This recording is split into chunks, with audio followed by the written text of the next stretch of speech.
Jinpun Chao, chicos. Hoy día vamos a trabajar comunicación. Vamos a leer sobre una historia de vida. Nuestra meta va a ser leer una historia de vida para identificar de qué trata, dar tu opinión y reconocer el propósito del autor. Recuerda que para trabajar este tema tienes que tener en cuenta ciertos criterios. Entonces, ponle pausa y lee con atención los criterios del día de hoy. Antes de la lectura vas a leer el título del texto y vas a observar las imágenes. ¿De qué crees que trate este texto? Mira, la niña está ayudando a su mamá. ¿Qué están vendiendo? Está saliendo corriendo de la escuela. ¿De qué tratará el texto? ¿Te gustaría leer este texto? Bien.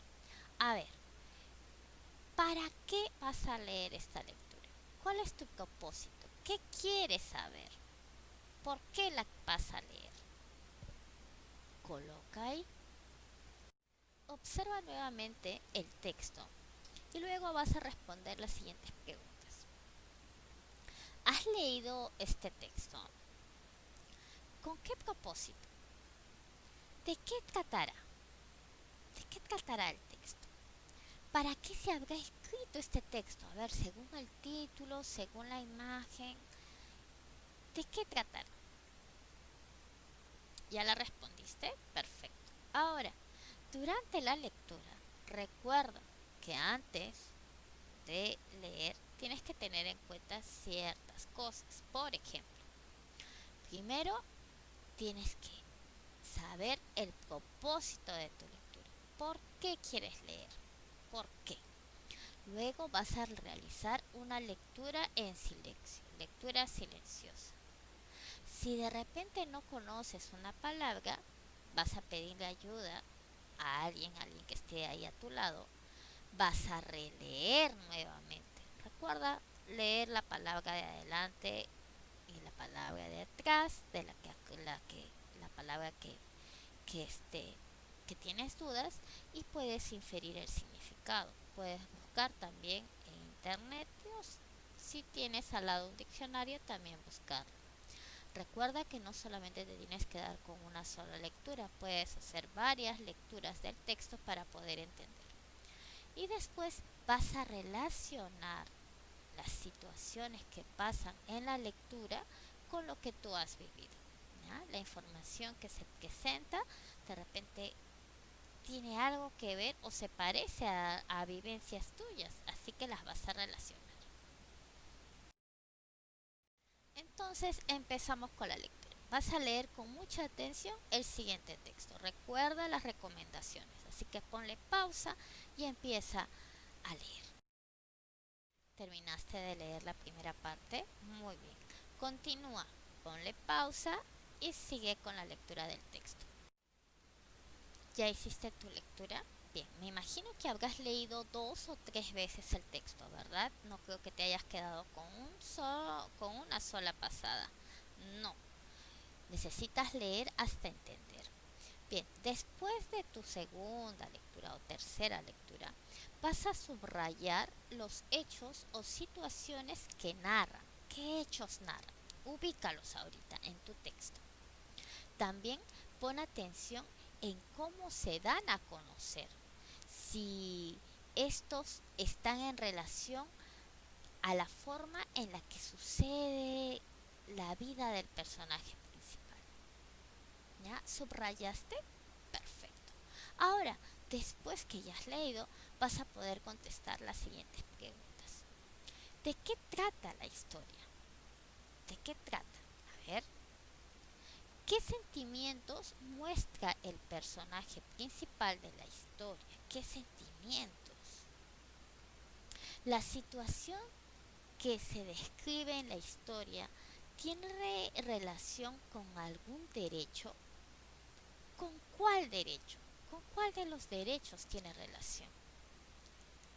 ¿Para qué escribió la autora esta historia? ¿Para qué crees tú que haya escrito esto?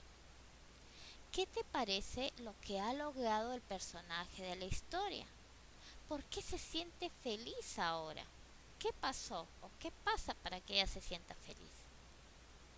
Contestamos. Bien chicos, ¿te acuerdas que hicimos la biografía y la autobiografía? ¿Sí? Que narraba hechos que nos habían sucedido desde nuestro nacimiento hasta nuestros días. Y eso era la autobiografía. Y la biografía era cuando contábamos la historia de alguien más.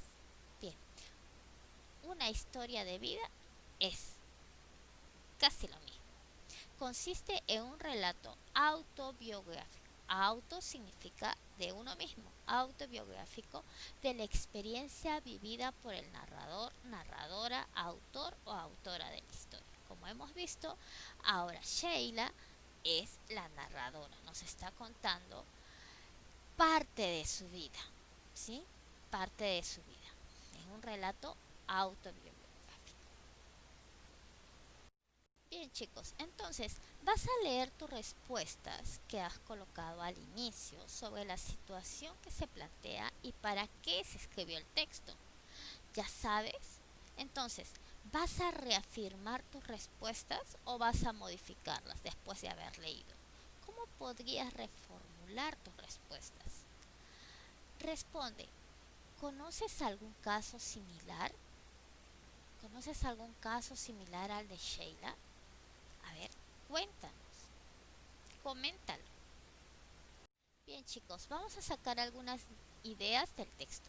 Había un dicho que siempre ella escuchaba, ¿no? Un cafecito caliente y choclo con queso bien servidito, ¿verdad?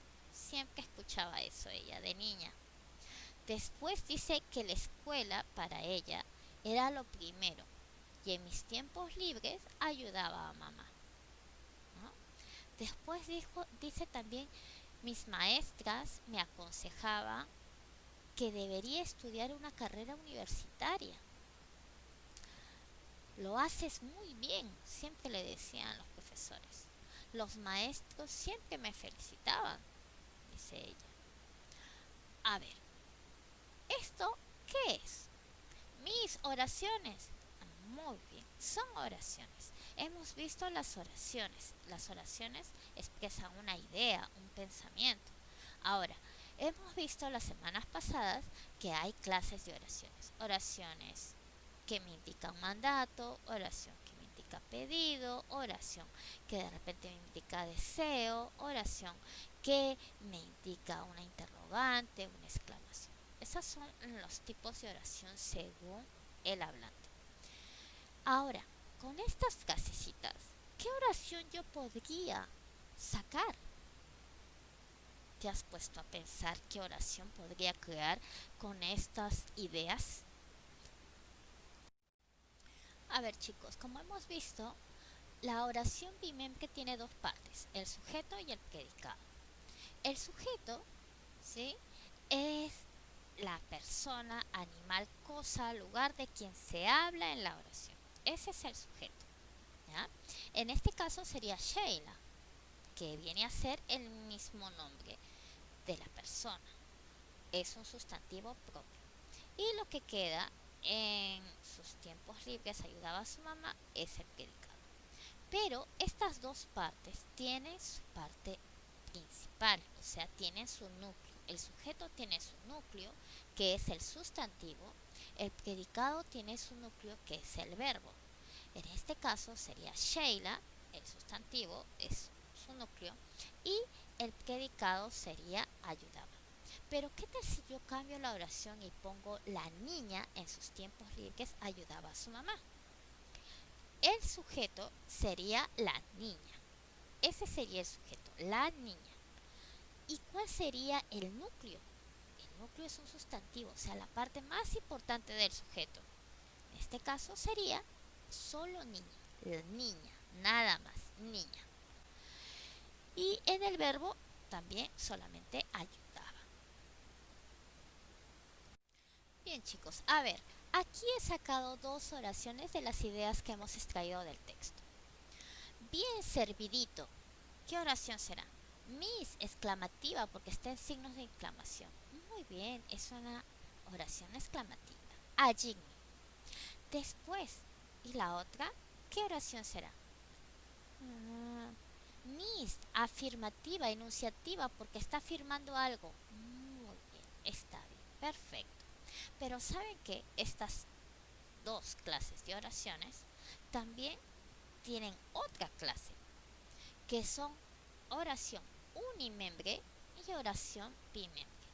La oración bimembre es cuando solamente no tiene ni sujeto ni predicado. Tú has visto ya lo que es sujeto y predicado en primer y segundo grado, ¿verdad? El sujeto es la persona, animal, cosa de quien se habla en la oración, ¿sí? De quien se habla, de quién se está hablando en la oración. Y el predicado es lo que se dice del sujeto en la oración. Entonces, si ponemos aquí bien servidito no hay. ¿De quién me están hablando? No se ve. No sé, no puedo observar eso. Entonces, esta es una oración unimembre.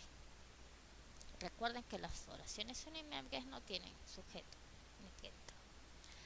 En cambio, en la oración de abajo tenemos Sheila en sus tiempos libres ayudaba a su mamá. ¿De quién están hablando?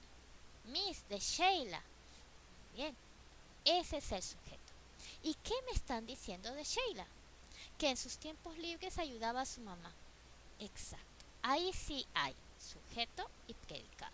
Recordemos que el sujeto y el predicado pueden estar en diferentes posiciones. No necesariamente el sujeto va a estar al inicio. Puede estar también al final. Bien, chicos, entonces observamos este esquema. La oración puede ser unimembre y bimembre. La oración unimembre solo tiene un bloque, un miembro, no hay sujeto. Por ejemplo, auxilio, llovió toda la noche, no hay sujeto. En el bimembre sí presentan dos bloques fundamentales, que es el sujeto y el predicado. Ahí tenemos ejemplos, ¿no?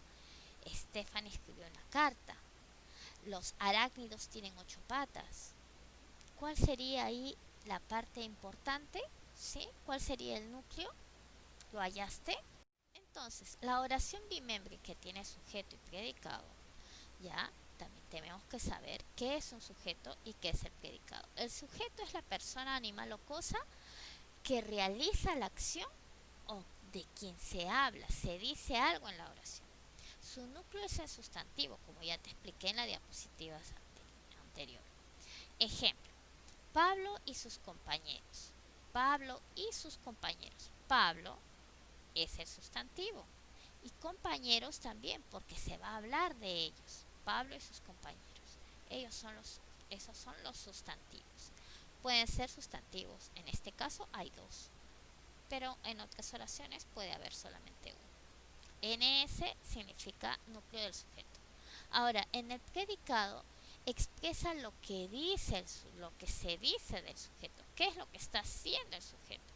Por ejemplo, corrieron en la maratón. Corrieron es la acción. Ese es el verbo o el núcleo del predicado. Bien, chicos, entonces sacamos el cuaderno, colocamos la fecha, el título y realizas la actividad que ya hemos ido avanzando conforme hemos pasado el video.